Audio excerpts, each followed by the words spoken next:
Try it again, Amy.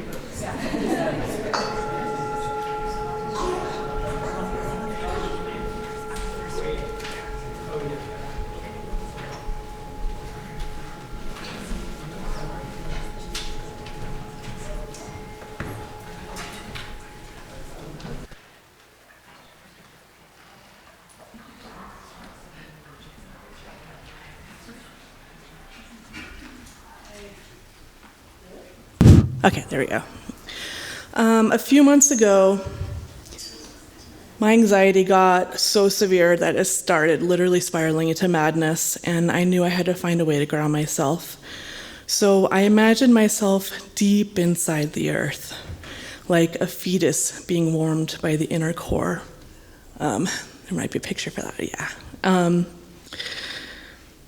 I felt the comforting weight of the dirt around me cleansing my anxiety. And I imagined I was calm as a stone. And I wrote this song so I could repeat it to myself and be back in that space. And now I use it to connect to Mother Earth because I learned that she connects back. Just like the trees take our the trees take our carbon dioxide and return back oxygen, she takes our anxieties and returns back peace. And so this song includes a guided meditation. Yeah, and these are the words. You probably won't be able to hear them very well because I sing very softly. But so if you guys want to join me, we can do this meditation together.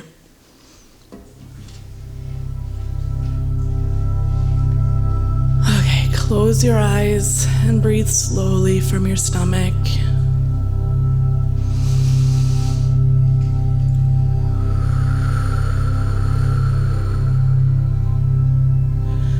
And imagine roots coming from every part of your body, reaching deep into the earth. And you're connected to her. And feel her heartbeat.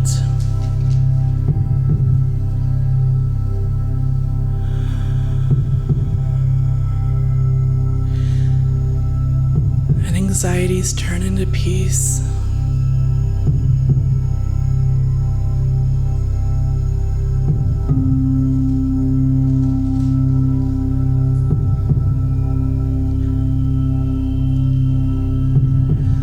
Cared for,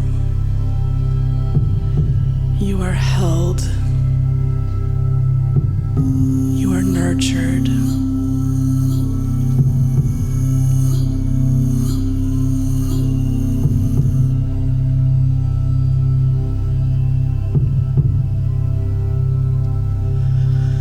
I rest inside the earth. Warm stone,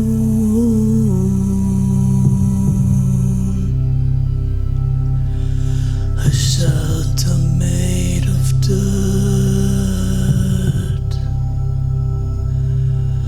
my home,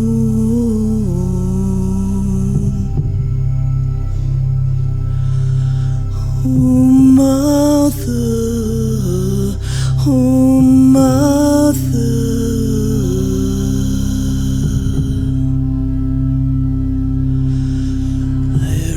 Inside the earth, warm stone,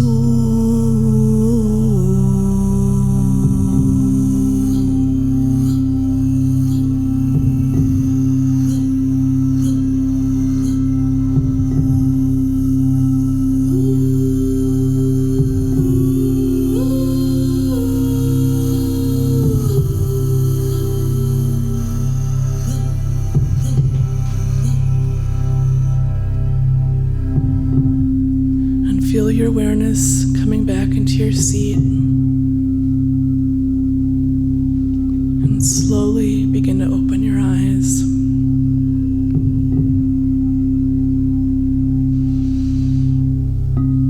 And understand that even if everything and everyone abandons you, you have access to this connection at all times.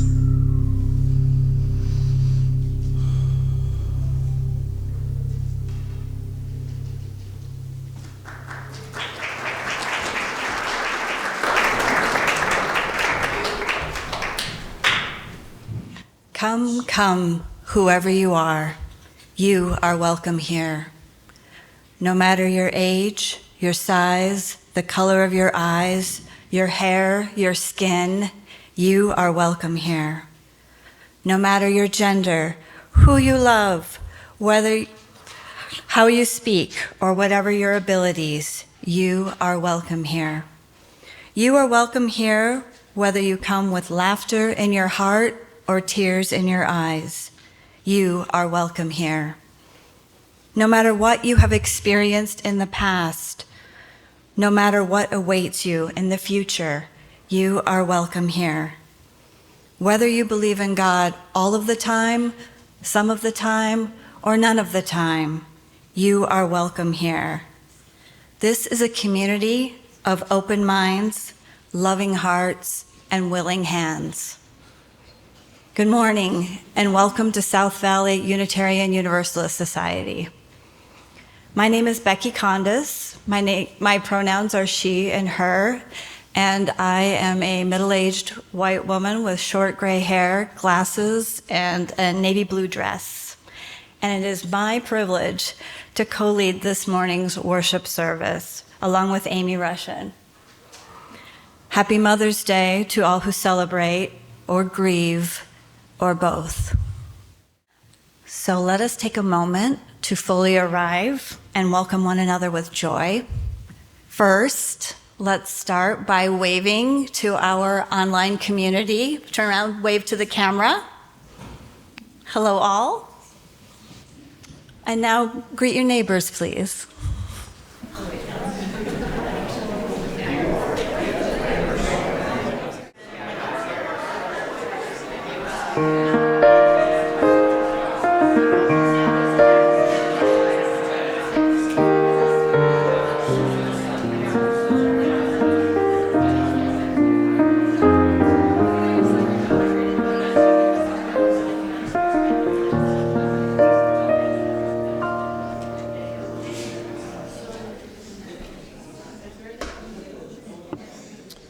Please rise as you are willing and able for our opening hymn. This is 128 in the Gray Book, For All That Is Our Life.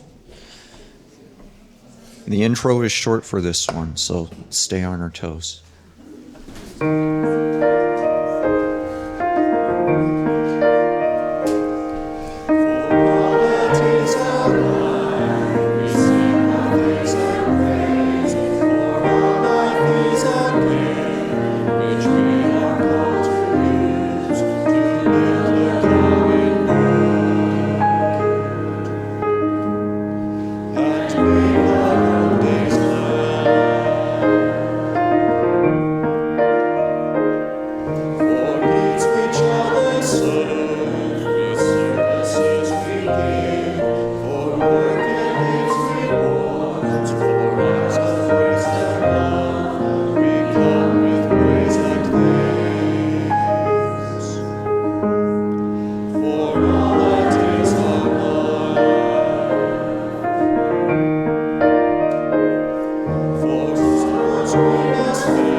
Please remain standing as you wish. Good morning. My name is Amy Russian. My pronouns are she and her. I am a late middle-aged woman with gray hair. I'm short. I'm wearing an orange dress, and it's a delight to see you all here today. As we light our chalice, the symbol of our faith and the light of our commitments to love and justice, please receive these words of invocation. It's from a poem titled Growing by Rosemerry Wahtola Trommer, and it's dedicated to her friends, James and Brad. In late July, if you're lucky, you wander through the flower gardens your friends have been nurturing for years. Red beds of bee balm and yellow mounds of St. John's wort, long purple spears of butterfly bush, and thick golden strands of rudbeckia. And all around you, the buzzing, the humming, the pollinators thrumming, the weaving of bees and the braiding of birds. And somehow, standing in this thriving place, so lovingly tended and mindfully grown, you are flooded with admiration for your friends. So great, you disappear into the fullness and emerge with new roots of your own, one more living thing, shaped by the care and kindness they bring to the world. Let us light our chalice. Those at home are invited to light a chalice and share in this ritual by entering "Chalice is lit" at the name of your street in the chat on Zoom. Please join me in repeating our chalice lighting words and use our actions if you wish. And Atla, if you'd like to come forward, now would be a great time.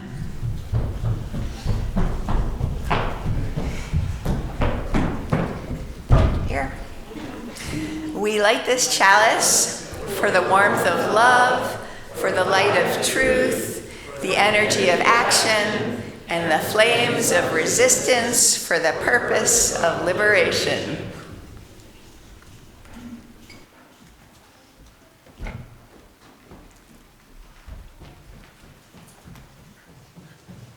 And now it's time for our May birthday blessings. If you have a birthday in May, please come up to the front.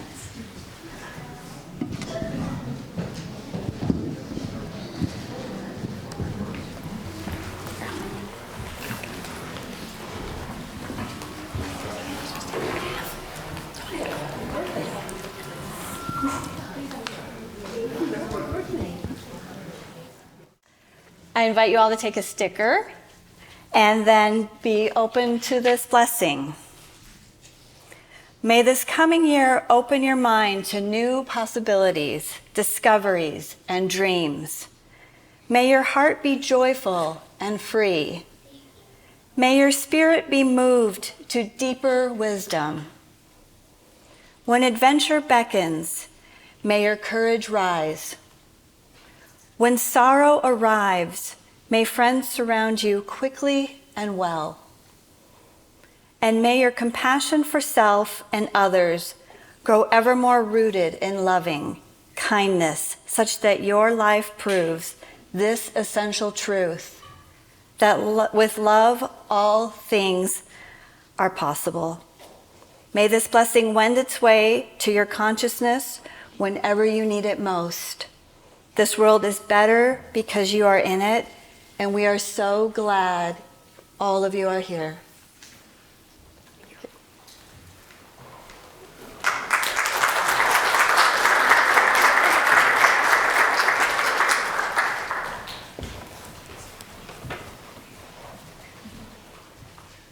And now let's sing our children out.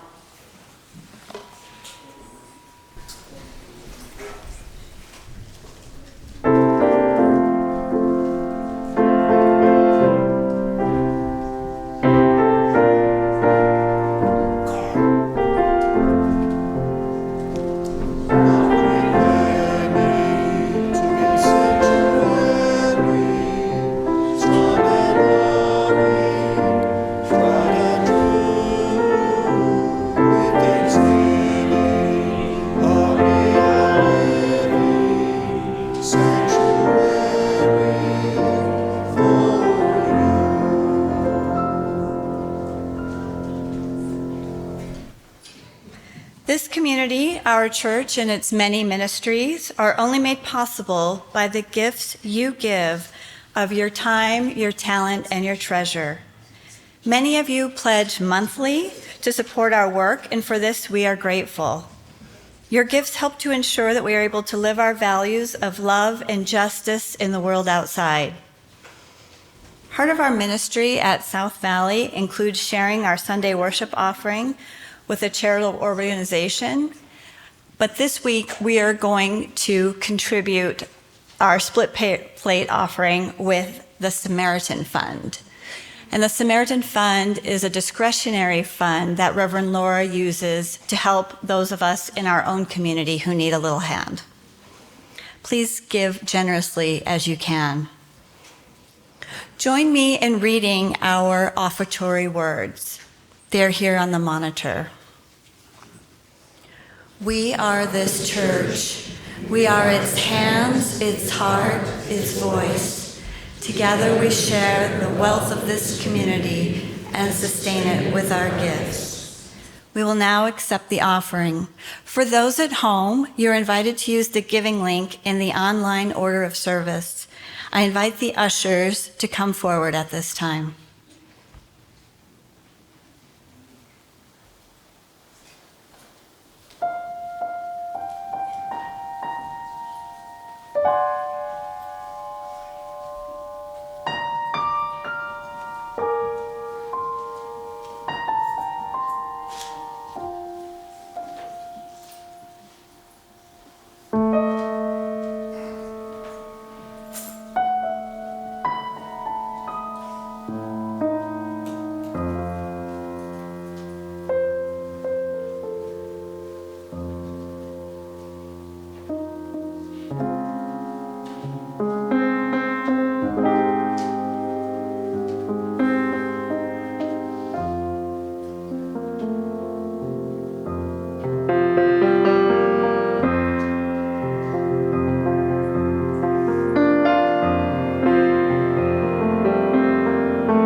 For all that we have received and all we have found the courage to give, may we be truly thankful. May these gifts be a blessing to South Valley and to those we serve.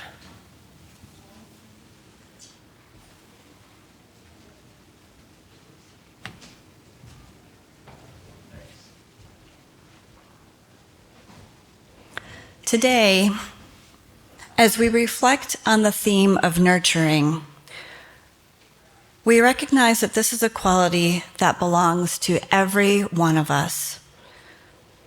While this day can often feel complicated or narrow in its focus, we choose to hold it as a celebration of the life-giving, soul-sustaining energy that exists within every person in this room, regardless of gender or family role.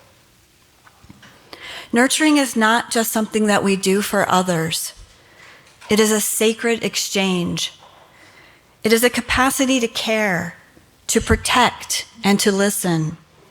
And it is equally the courage to be cared for, to be protected, and to be heard.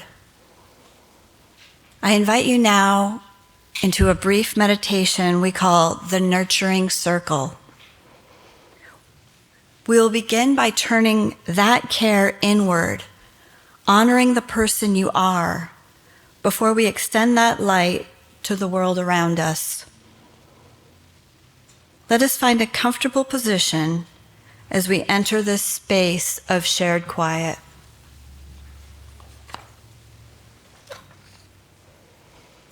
Get comfortable in your seat, letting your shoulders soften and your eyes close if that's comfortable for you. Take a deep breath in and sigh it out. Place one or both hands over your heart, feeling the warmth of your own touch. Recognize your own good heart, acknowledging that your well-being matters. Silently whisper to yourself, may I be as gentle with myself as I am with others.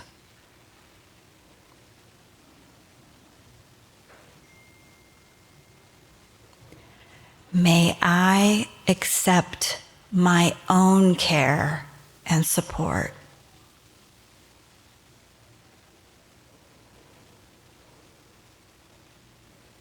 Imagine a warm light filling your chest,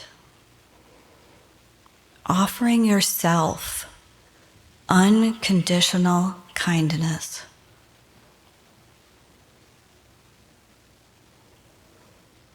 Now, imagine a circle of light extending from your heart, wrapping around the people you care for. Family, friends, and those you support.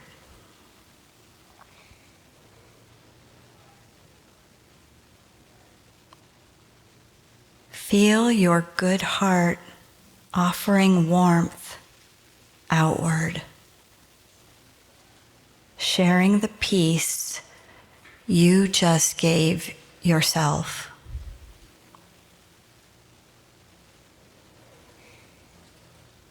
May you be safe and protected.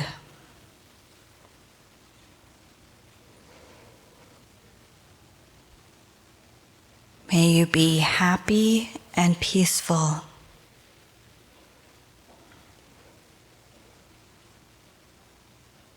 May you be healthy and strong.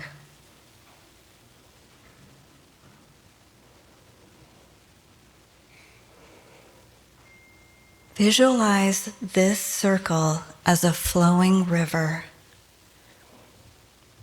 As you inhale, you receive care and energy. As you exhale, you offer care and compassion. Inhale to receive. Exhale to give. Feel that you are a part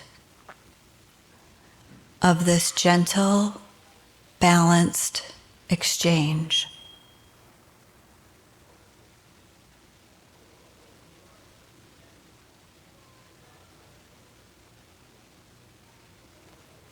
Take one final deep breath. Seal in this feeling of being nurtured. And gently open your eyes.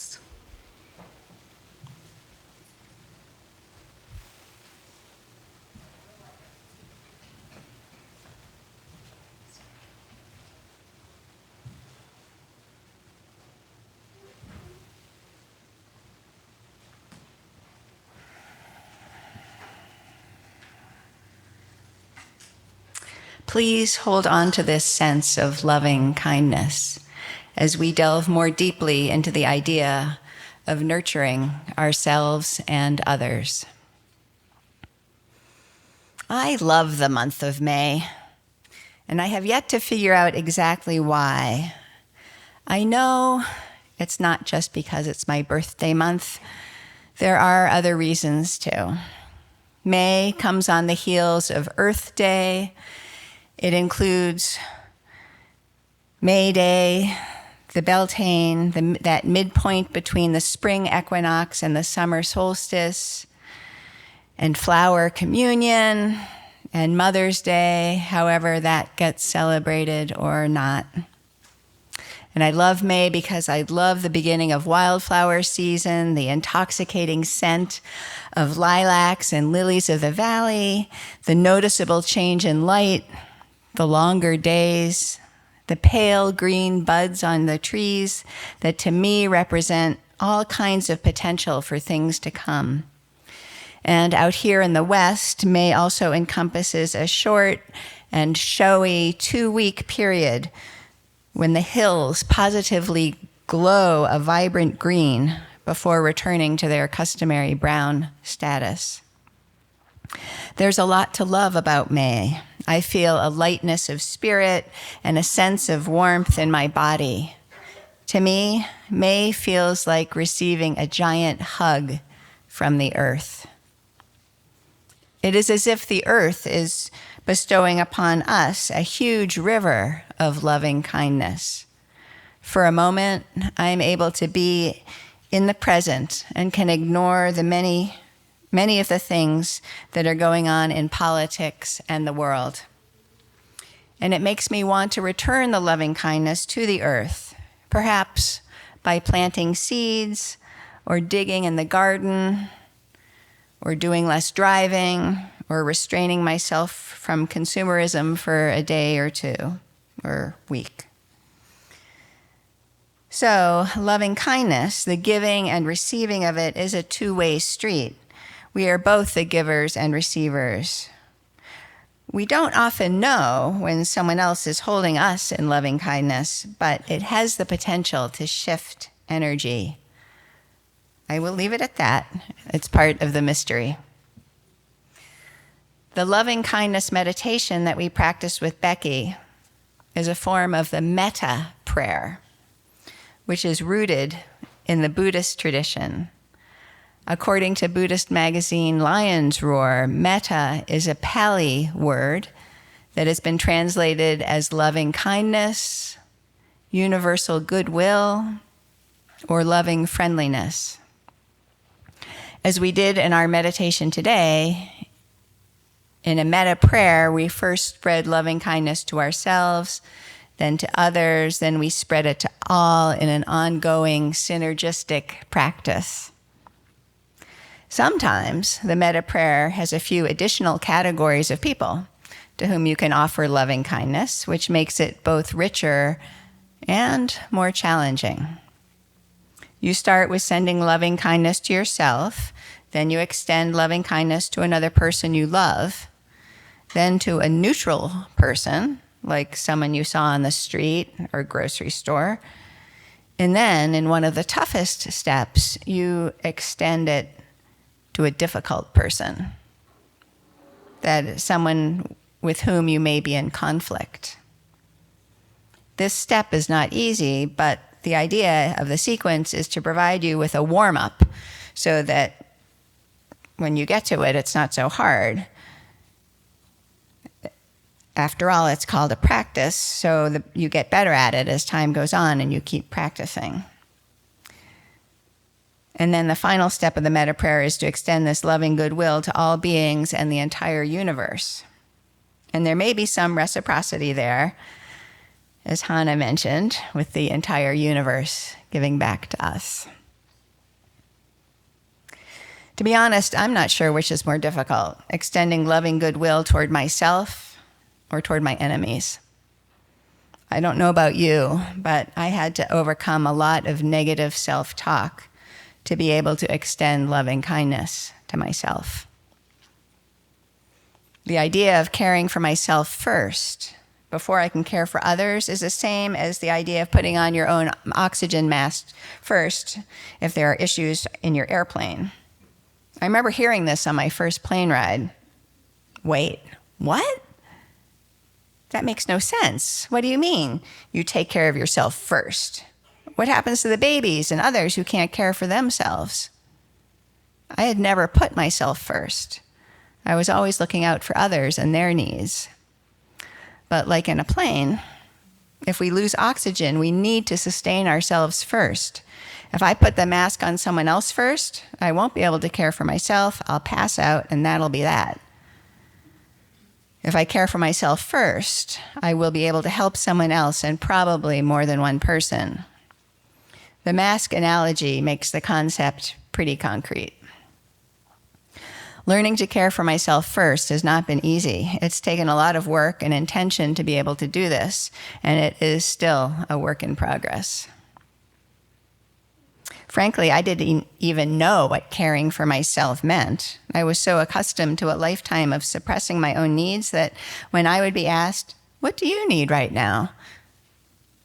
it was a challenge to come up with an answer. I honestly did not know. What even were my choices? I had no idea what I needed. I think that may be true for many of us. It was a relief for me to hear about being offered choices. One way to do this is through the 3 H's. If someone you know is in crisis or upset, you can ask them, "What do you need right now?" If that's difficult for them to answer, you can offer these choices. Do you want a hug, help, or to be heard? That gives the person options. Maybe they just want to be held. The 3 H's: hug, help, heard. Maybe they want some practical suggestions to help them solve their problem, or maybe they just need to talk.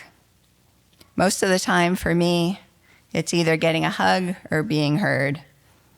I don't often want unsolicited advice, unless they ask.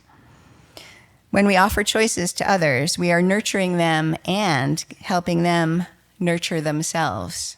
It's giving and receiving care. Another way we nurture ourselves is through self-care.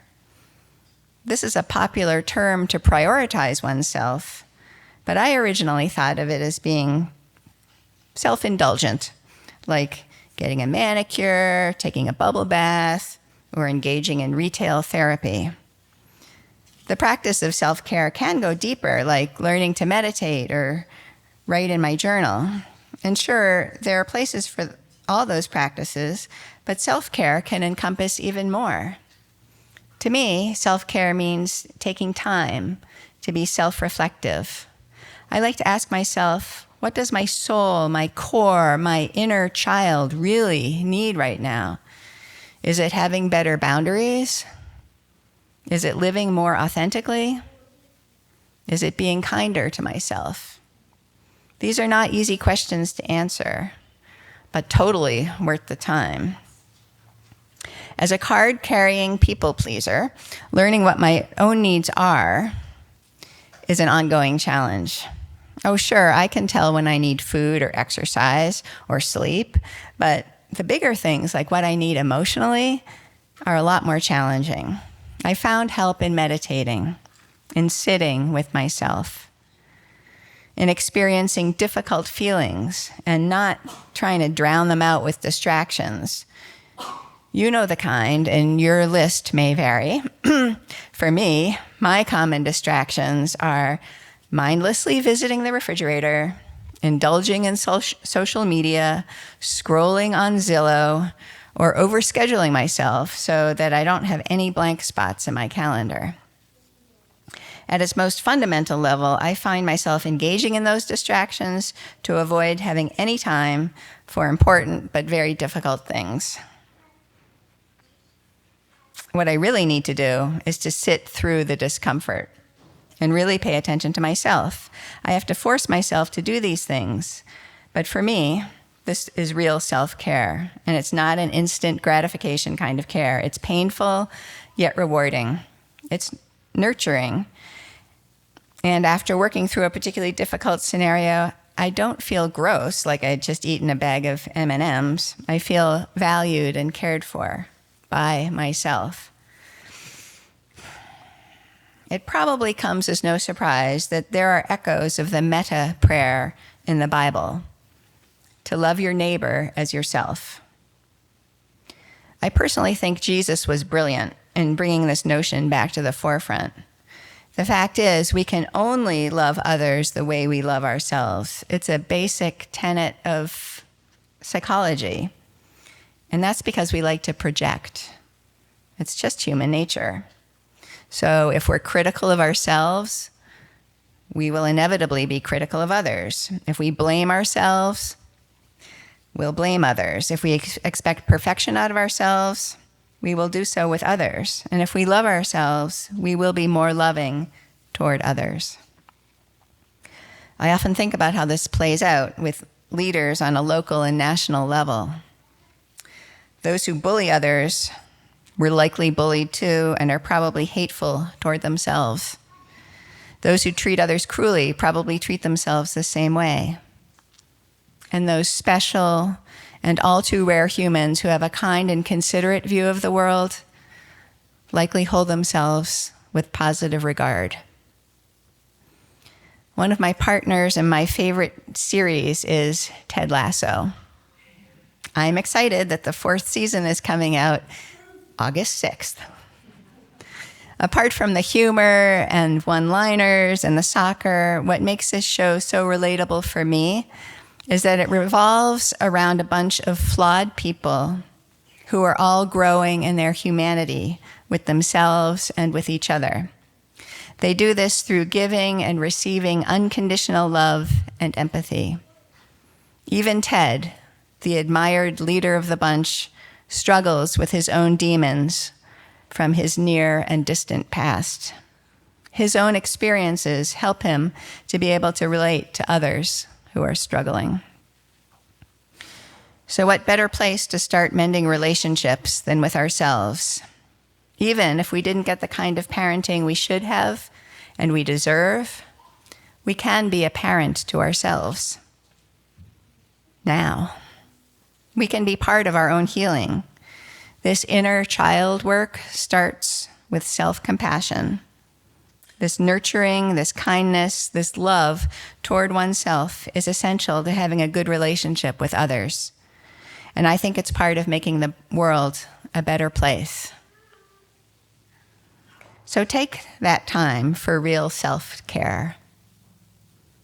We all deserve it.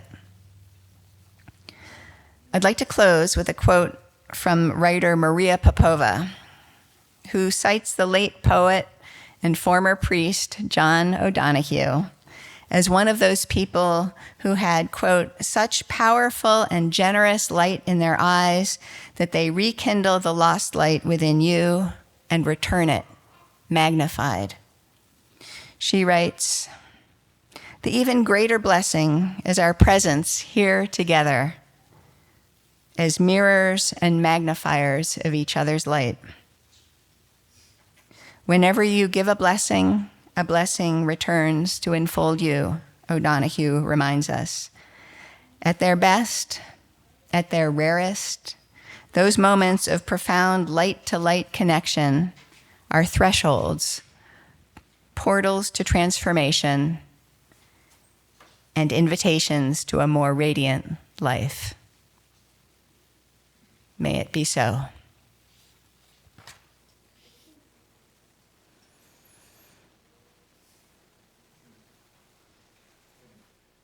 Hymn time.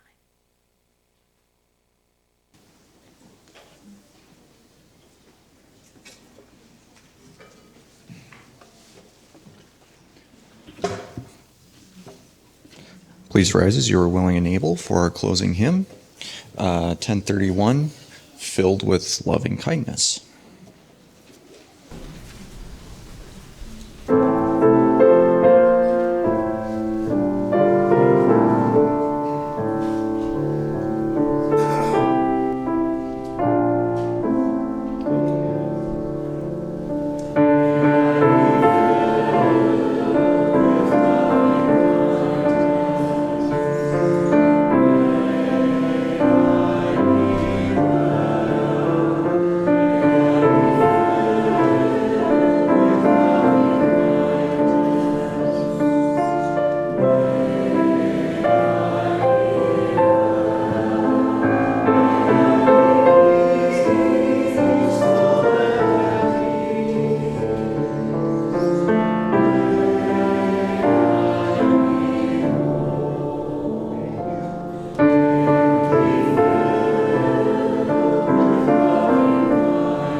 And please remain standing for the extinguishing of our chalice and join in our actions.